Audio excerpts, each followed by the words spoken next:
welcome to our final presentation of today's Marketing Showcase Online.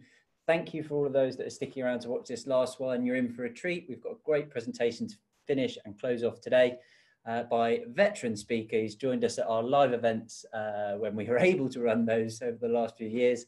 And he's done a few of our webinars as well. And it's Andy Smith from Corpdata, who'll be talking about targeting your marketing during a recession. So it's a new talk. We haven't seen this one, and I'm excited to see it myself.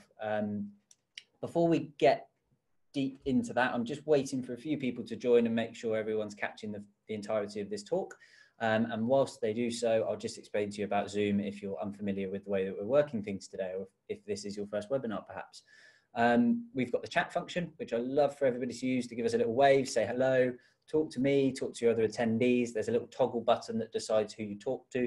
So if you want to broadcast a message to your other peers, please do so using that. We have the Q&A function, which sits separately to that, and I reserve that for questions that I will ask Andy at the end of the talk on your behalf.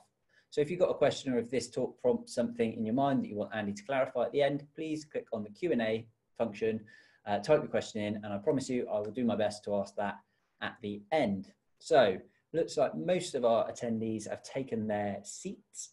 I hope you've got a coffee and you're ready for this one. And without further ado, I'd like to welcome Andy Smith from Corpdata for his presentation. Hello there. Hopefully the technology's kicked in and we're all live. So welcome. Yes, thank you very much, Ash. So my name's Andy Smith. The company is Corpdata. We're a fairly well-known source of high-quality business-to-business mailing lists and marketing data, although we do a number of other database services which would be appropriate in the B2C space as well.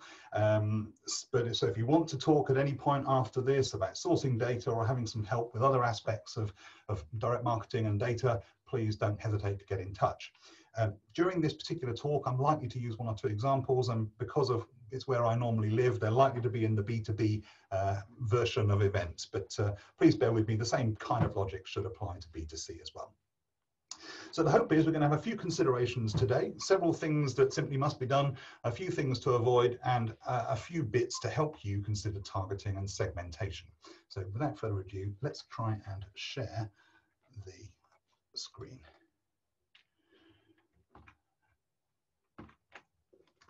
So hopefully you can now see my little business card, I guess, on screen now.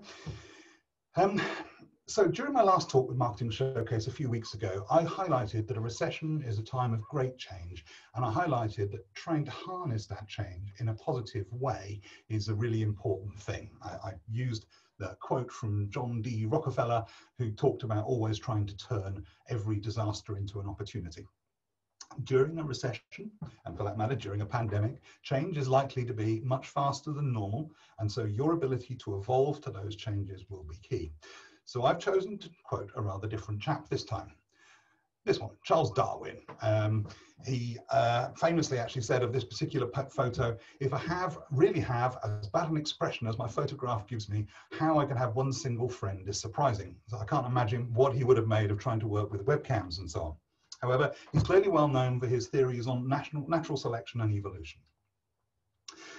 Principally, that led to this sort of premise, that favourable variations would tend to be preserved and unfavourable ones would tend to be destroyed.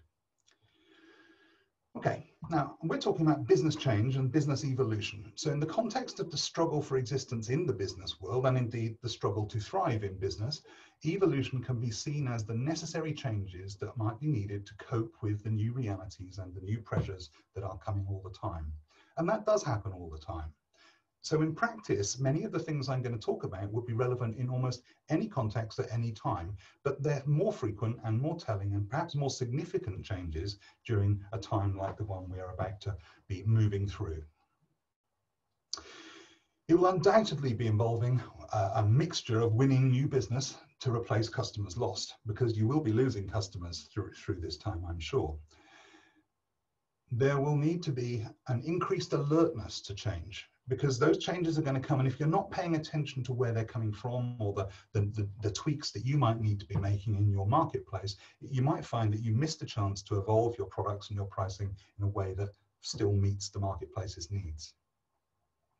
There will be changes outside of your marketplace, and that can be both good and bad. It might open up your products and services into new arenas that haven't previously been appropriate before.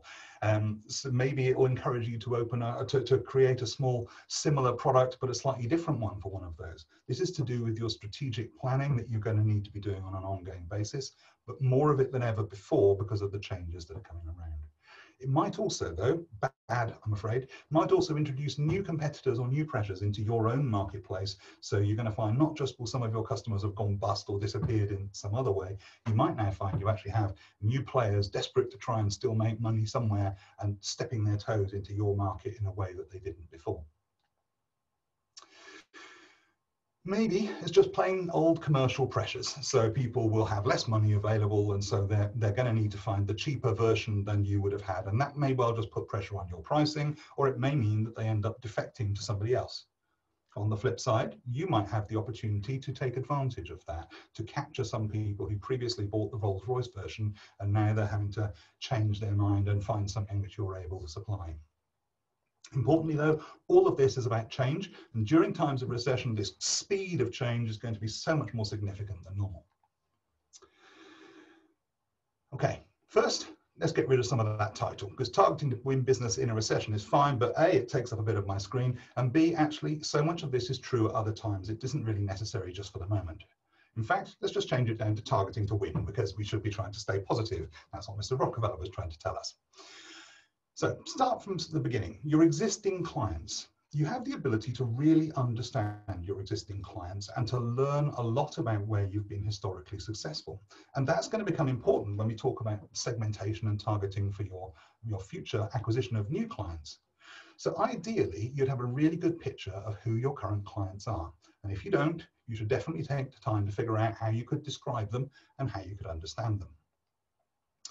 Now, if you want the most refined and precise picture, then companies like Corpdata, but others also, can help by taking your existing client list and analyzing it so that it can be understood better in terms of the perhaps recency, frequency, and monetary value, the RFM models, in conjunction with new demographics that can be added about, say, things like company size or geographic location or industry sector being added to your client list so that it can be analyzed and interpreted a bit more clearly, basically bringing that picture slightly more to life. Following that, it's possible to apply this new knowledge, maybe as well as some modeling and propensity demographic work and all sorts of other clever number crunching voodoo, but effectively to get that better image about people who you don't currently work with and who you would like to and likely to be successful in trying to work with, effectively answering the question, where's the money? But not just where's the money. Along the way, you're also likely to discover lots of other things. Who your most lucrative clients are, or the types of clients, which segments have disappointed and maybe need some special attention or a change in message or a tweaked product.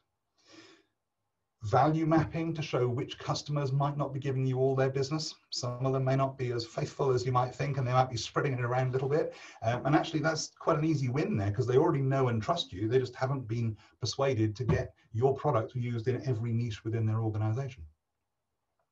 And much more. There will be loads of other things that will come out very specific to your company and your products and your services. You should definitely do this. Your existing clients are likely to pay back at a higher return on investment than trying to find new clients. So the marketing energy you put in this area will be incredibly valuable. Plus, it will help you get a better picture of those successes and failures of the past so that you can use that knowledge as part of your hunting for new business and the targeting and segmentation that's to come. Now, this approach is quite sophisticated and it takes a fairly significant investment. There's lots of energy of adding data and computer programs and specialists doing their things to make this come to life. So whilst you should do it, because it brings huge clarity to all the decision making you're going to try and do, you frankly may not have the opportunity to do so. It might be beyond you. We can certainly talk about that. It depends on how big the project is and how detailed the analysis needs to be. But there are some less costly options, and hopefully we'll come back to that in a few minutes. Brief departure from targeting for a moment, new products. Do your clients need other products and services? Because these are people who already know and love you. They trust you. They've bought into your brand and your message, and yet it may well be that there are additional products that dovetail into what you're delivering that you could or should offer to them. Maybe you can do it yourself, or maybe you need to find a partner who can help you do these new dovetail products. But even so, it doesn't alter the fact that by doing this, you both have an extra revenue opportunity, but also you're more appropriately meeting their actual needs. This is stuff that they needed to get from somewhere, and now you're doing it. You're developing and growing their loyalty to you. And also the overall solution to their headaches is becoming more of a solution in their eyes rather than just something they bought once. All of that will help you fight against any commoditization that might well happen. And again, commoditization is one of the things which might be happening during a time of financial pressure in a recession. Okay, moving away from products for a moment. What we're trying to do is we're trying to define your total available market. This is the proper phrase for it, but I like to think of it as a kind of a reservoir. Effectively, what you're trying to do is you're trying to pile all of the companies who you could conceive of even as being a suitable prospect for your product or service, and putting them from the whole universe of all of the options available, putting them in that reservoir, and then taking away anybody who couldn't really be relevant after all when you look at it from another direction. Maybe they just couldn't be interested because of the activities they're involved in, or they couldn't afford it, or maybe you couldn't service them even if they became a client because you couldn't commercially get to them in their location to be able to fix it when it goes wrong or something like that. So add everybody who's a potential client and remove everybody who couldn't be viable. Then you need to ask yourself a whole host of questions to slice and dice this a bit further to try and figure out which ones should be in there. So here's an example, a B2B example we're going to quickly have a little play with. Must they be involved in a certain business sector? It may well be that your product or service is particularly helpful, for instance, if they're a hotel. And if that's the case, then clearly you should be concentrating on hotels and similar sectors. So are there any sector-specific things, industry codes and so on, that need to be considered? How big should they be? What size in any regard? Maybe numbers of staff, maybe turnover. Might they be too small to ever make use of your stuff, or maybe to be able to afford it? Might they be so big that they'd never even get through the door? Your salespeople would just be turned back before they got there. You need to try and find the niche where you're likely to be most successful, and even just sort of theoretically talking this through to yourself will allow you to perhaps rule out some and rule in others. I know many people, for instance, used to say that they always wanted to get to the purchasing manager of Tesco, but in practice that person, frankly, well, hey, it was lots of people, but more to the point, they really probably weren't going to be interested in the local computer shop that was trying to sell them the computers for their entire group. It's just one of those things where I'm afraid they were probably dealing with a very large group in turn. Do they have to be, for instance, successful or struggling just now? So successful, I mean, it sounds strange to have to be struggling, but actually if you were delivering some products or services that help them survive, or that perhaps carry them through insolvency, and all of these things are essential services, it may well be that that's the type of people who you're going to need to be focusing on, but equally they might be growing and very successful, and therefore needing to buy yet more apparatus and equipment to do what they do. Do they need to have other products or services in place already to have the crying need for yours? So for instance, if you were trying to promote fuel cards so that people can get fuel from petrol forecourts, they clearly would help if they had company cars or lorries or something like that. So is there something which is a requirement and a precursor before your fuel card became particularly exciting and interesting for them? How far away might they be? Geographic location could be interesting in other ways as well. Maybe you can only afford to service the product if they're close enough for you to get there. Maybe there are grants available in Scotland that aren't available out of Scotland or something like that. So there's all of the geography about where they might be. If you think slightly bigger, they might be in France, but maybe you do or don't have the ability to speak in another language or to communicate your product in another language. So all of this geographic location is quite an important consideration.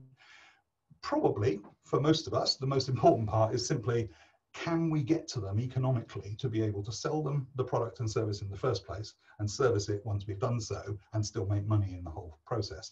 Because somebody who's on their doorstep clearly has an advantage in that regard. But you may find that there are reasons to think about that differently if your product and service doesn't really require that type of hand-holding. Does the job title of the prospect you're intending to approach have any significance? For instance, if you're trying to do services that are all about compliance or something to do with health and safety, let's say, so having a health and safety manager or an HR manager might be a really good indicator about the fact that they're of scale, that they need to be thinking about these types of things. You see, these questions can be asked from lots of different perspectives. Should we include them or should we exclude them? based on all of these and many, many more, which will be specific to your products and services. Having an HR manager, for instance, on the one hand might say they clearly have a big enough headache to deal with their human resources that they've had to have a manager brought in. At the same time, it might be that now they no longer need your training services or anything because they've got somebody in-house who's doing that all the time. So you can look at it in both directions, and it's worth doing so. As you spin these questions around, it often nudges you to consider other important aspects and sort of second guess your hunches and suppositions.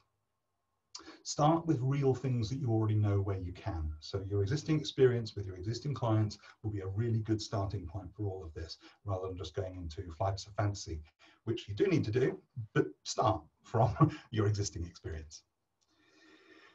At the end, you're going to have this reservoir of data, this huge bundle of data ready for you to tap into and to make use of, hopefully full of sensible prospects for you. Now, the first thing is, hopefully you've got more than you need, because if you've got less than you need, you've got a different type of challenge. So the first question is, how many do you actually need? Well, in an ideal world, you would have a fairly straightforward calculation based on your plan and your objectives. If your plan was to achieve 50 new clients, and you know that historically you've had a phone success rate of 0.8% success rate, then that previous experience will allow you to know that with a fair degree of certainty that you're going to need about 6,250 records in your campaign. From this, you can of course calculate the cost per acquisition, and you already know the lifetime client value because you analyzed all of that customer data to figure it out. You're well on your way to a really fully budgeted plan with costings and benefits and everything else, which of course is helpful if you're needing to get this signed off by other powers that be. If you don't know your success rate, perhaps because you've never done it before or something like that, then it would make sense to start from industry norms, to start from the normal experience that people have when they're doing that. That changes from different sectors and different ways of doing marketing. In fact, within the goodie bag that I know Ash will probably nudge me about right at the very end, which incidentally, if you want it, if you just type yes, please, then that will put you on the list to receive a copy of this electronic goodie bag at the end. But within that, there is actually a small report which talks about some of the success rates that you might expect with different types of marketing. If you don't have enough data in your reservoir, so for instance, you needed to get 50 clients, but your reservoir only has 2,000 records in it, then you're going to have to think again. You're going to have to think about how you get more than 0.8%, or you're going to have to change the scale of the reservoir by revising some of that targeting and segmentation. So if you're trying to just increase the percentage, you might need to consider new types of marketing, perhaps an integrated campaign with a phone call, with a follow-up mailing, with a follow-up email, and then another phone call again. And over a course of a number of different engagements, you might find you can drive your success rate from 0.8, for instance, up to 3 or 4%, in which case your 2,000 records would still satisfy your business plan desire to achieve 50 new clients.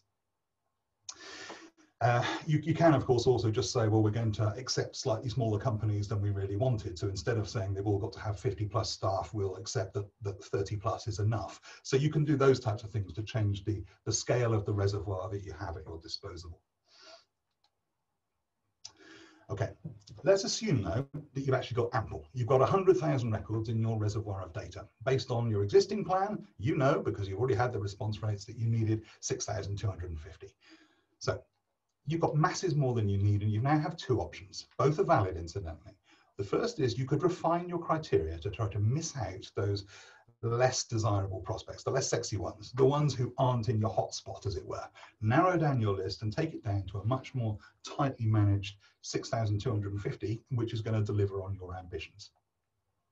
The other one is to just take a semi-random sample from the 100,000 records available in your reservoir. This is a form of a split test. So it would allow you both to do your marketing campaign at a scale that you need to do it, but it would also allow you to figure out how well that larger audience would respond if you rolled it out and did yet more of them. You would reasonably be able to hope that if you've taken a random sample of those 100,000 records and done 6,000 mailings, that actually the next 6,000 would achieve something incredibly similar. There are always variations based on the weather and the phase of the moon and all sorts of things, but nonetheless, you would expect something fairly similar to that because your message and your targeting would be statistically identical. Again, this actually takes you down an interesting route where you have effectively a business plan or a marketing plan anyway taking shape, and those other 93 odd thousand records would still be there, basically ready for when you have the time and the budget to go and get them. Okay, the Goldilocks part of targeting, the just right part, is you don't want to get too tightly segmented, but you don't want to be too wide either. So he's trying to get the catchment at a level which makes sense for you. You want to take advantage of the improved opportunities where you can, but you don't want to constrain yourself into a reservoir of data that's so small it basically doesn't serve your needs in the short term. Targeting tightly, on the one hand, you get this higher percentile response, better return on investment. You're likely to make more money for the money you spend in driving that campaign forward. But you're going to have smaller possible campaigns. So by which I mean, it wouldn't be possible for you to suddenly do it again. You've already used all or nearly all of the data that was available. There is also a very real risk, and this is one that I should just emphasize here, that you would end up with feedback. This is where effectively you market to a certain sector because you know you've been successful there. And in practice, that means you're successful there, which tells you that that's where you should market in the future. And it's possible that you could end up in that situation even if it predates you. So maybe some prior marketing person or business decider has already gone after a certain industry sector, let's say. And because that can be shown to be successful, then effectively you're condemned then to always go talking to that same sector and never look beyond it. However, the results financially anyway are more reliable, and that might be very important in recessionary times. And it does of course mean that if you've done it this way, if you've tightened down your targeting to get the slightly better payback in the short term, effectively you don't have any knowledge, any wisdom that you can roll forward to a future campaign, because you'd have to do the targeting all over again to find a new audience. And in the process, that means that the things you learned the first time, we don't know whether they're going to hold up in the same way the next time. So you don't gain the benefit of all that lovely wisdom and effectively that plan. By contrast, with a larger reservoir, you won't be starting from scratch in terms of the planning phase. You would have statistical evidence for the second or third campaign of what your reservoir of data delivers with those products and that message, and enough data in that reservoir to roll it out again and again and again. However, you won't have optimized your response. So you're likely to have that lower ROI, lower return on investment, and there's a risk that the reservoir of data might be so large that actually you couldn't get through it anyway. In this example, 100,000 records might be so big that you're not going to get through it within the foreseeable future, and all of that lovely knowledge that we're otherwise gaining wouldn't still be true by the time you get around to using it.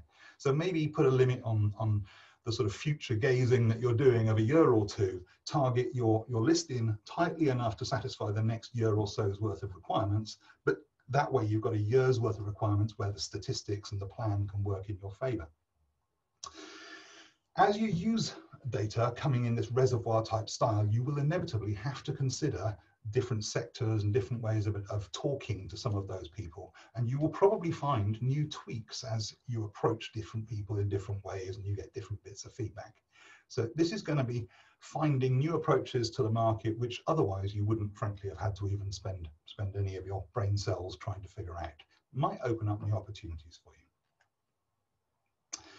Now, in terms of segmentation and targeting, you're going to have to miss some people out too. Definitely miss out those people who aren't viable prospects, the ones who couldn't be interested in your product, partly because it's rude and they're just going to feel you're wasting their time and you're spamming them or whatever it might be, but partly because it just won't pay you back. However, there are some others. Your existing clients you probably want to exclude so that they don't get the sense that you never loved them after all because you'd forgotten they even existed and that you'd forgotten they were a client. So it would be important to take those out.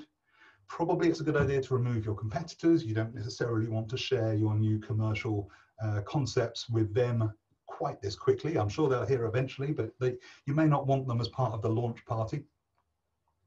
And people have objected, of course, any opt-outs and people like that, you must make sure you take those out. GDPR, which is something I've spent a lot of time talking about over the last few years, but GDPR requires you to, but common politeness does anyway. And anyway, those people who said they don't want to hear from you, they're very unlikely to be a positive response. So you're not losing anything by taking them out.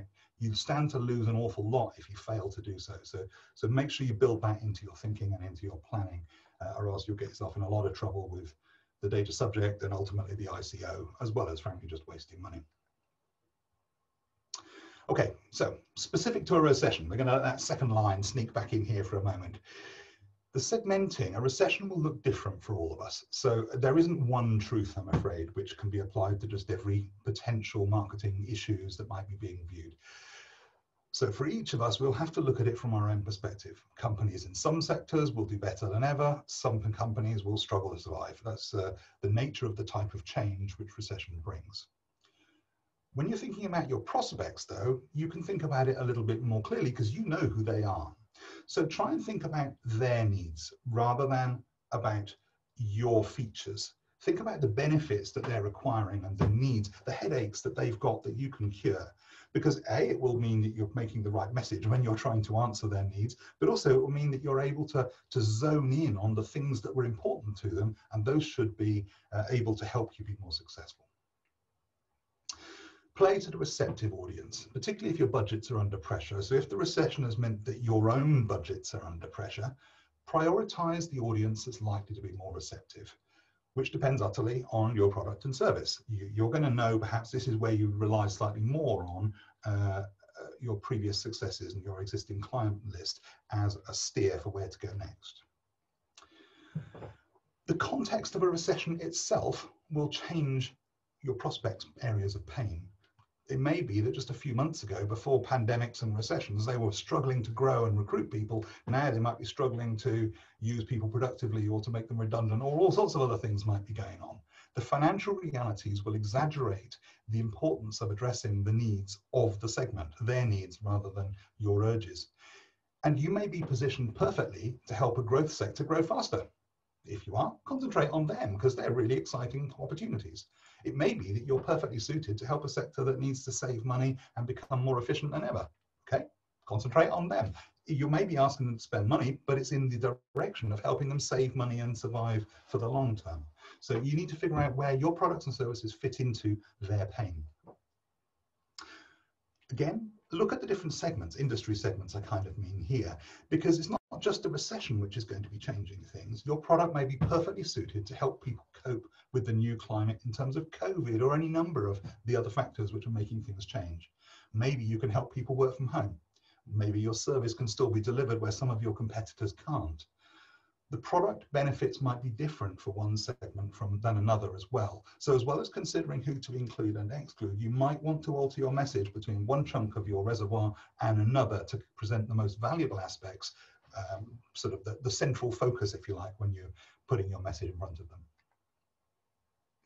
I'm sorry to bang on about it, but you need to measure the results. This is going to empower you for the future. So whatever happens, please try to measure the results so you can figure out the areas where you struggle and the areas where you had great success.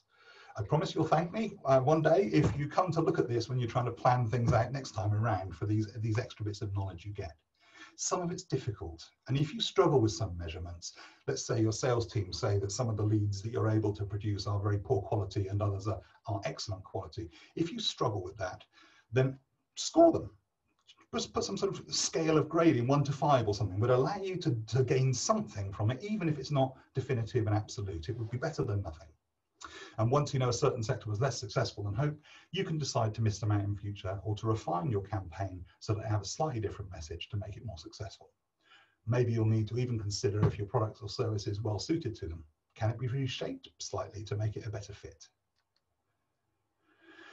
The recessionary impact, you may have your budget squeezed. First of all, I'd say try really hard not to just stop all marketing. Marketing is generally accepted to be more important in tough times than it is in the easy times. So definitely try and keep doing it.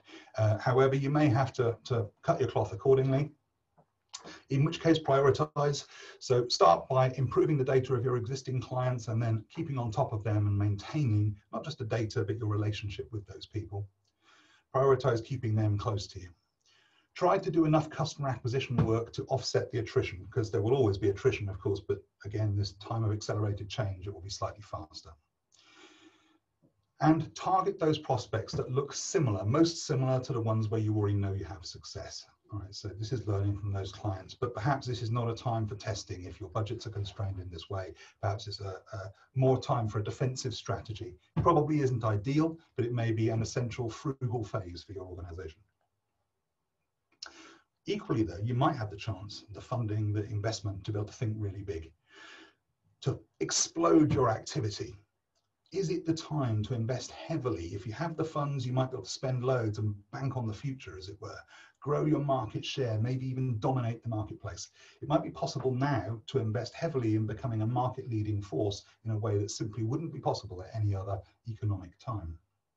And then, after all, as the recession recedes, as it one day will, there will be fewer competitors remaining, and you could have a significantly greater share of the market ready to succeed as the market recovers. Finally, I would just emphasize that the recession means some opportunities here too. Some of your competitors will be disappearing, and that will leave clients who need to be serviced. So you are in an ideal situation to capitalize on that. They don't have the same loyal long-term relationship perhaps with their supplier as they did previously. This is a fantastic opportunity for you to make something great out of something awkward, which I suppose comes back to Mr. Rockefeller's thing about turning every disaster into an opportunity. Having a positive outlook will be invaluable to allow you to see those opportunities. So try and force yourself to have that smiley face when you're thinking about it, at least for some portion of your planning time. Finally, at the outset, I emphasized that recession and pandemics, for that matter, are a time of great change, and I chose to reference Charles Darwin. He's a wise old fellow. Interestingly, once he was making a list of the pros and cons of getting married, and he wrote down that one of the good bits would be a constant companion and a friend in old age. And then he slightly blotted his copybook by adding at the end, better than a dog anyhow. So that aside just for a moment, he more famously stated that favourable variations would tend to be preserved and unfavourable ones would tend to be destroyed. Now, this is a bit of a problem for us, unfortunately, because evolution, the study of evolution, is backward looking. We tend to be looking back at things that have worked or have failed and the evolution that's come about as a result. So it's not a perfect crystal ball for gazing into the future, but there are some important pointers and warnings that you can pick up if you try. First things first, though, I would say, it's about figuring out which of those variations are favorable, those changes. And so to be able to find that out, you're going to have to make some changes and allow some variations. Good and bad, I'm afraid. Maybe try new segments, maybe try new messages, maybe try new products. And measure the results and take the time to look back at them and consider them so that you can figure out what is good and what isn't, because you can then keep those favorable variations and either get rid or at least change enough to make them work the others, and hopefully you'll have a business development that goes forward despite the recession. That's all I have time for. Probably more than I have time for. I'm sorry about that. So thank you all very much. I'm going to hand back to Ash. Hey Andy, thanks very much for your time. That was a brilliant presentation. Nice new one to prop us up there. Andy, I wanted to just muse with you for a minute, and I'd encourage any of our visitors to ask any questions whilst I just talk to Andy about this. We've got a couple of minutes at the end there, as long as Andy does. I do. It's been a recurring theme throughout all of this that kind of I've seen more and more marketers talk about GDPR. It kind of, obviously we had that massive thirst for knowledge around it when the regulations came out, and then it sort of everyone kind of come to terms with it. And all of a sudden I maybe see people creeping up again and wondering how coronavirus and the new ways of working have been impacted with GDPR, especially with working from home. What's your sort of analysis of over the last couple of months, and where do we sort of stand now with regards to GDPR and, I don't want to say it, but new normal? Okay, so I think GDPR is one of those things which obviously arrived with a big crunch and changed the way we have to think about data, and that's undoubtedly a good thing, but undoubtedly a bit of a painful thing if you weren't ready for it. When the pandemic arrived, like so many other risks, because GDPR is basically a risk management exercise, like so many other risks, the powers that be had to accept that the greater risk was the pandemic. And so as a result, they were going to be slightly more forgiving of other things. So right now, for instance, with many people working from home, they may be sitting at uncomfortable chairs getting bad backs, and health and safety would normally have required you to do things about that. But at the moment, I think probably everybody is accepting that's just a necessary evil. And I think it's probably fair to say that there's some acknowledgement from all sorts of people, including the ICO, that during the time of pandemic, there were having to be some snap judgments made that might need to be forgiven. I do think that that's not something that will stay for the long term. I think it's something that we will have to get used to working within this new normal in a way that still lives up to GDPR. So we've had a little buffer zone to allow ourselves kind of to get used to the new way of working. If this continues or not, then the ICO and GDPR will definitely still be a big thing for us. Brilliant. Fair enough. Thanks very much for taking the time to go through that with me. I want to reiterate, as you alluded to in your talk, about your goodie bag offer.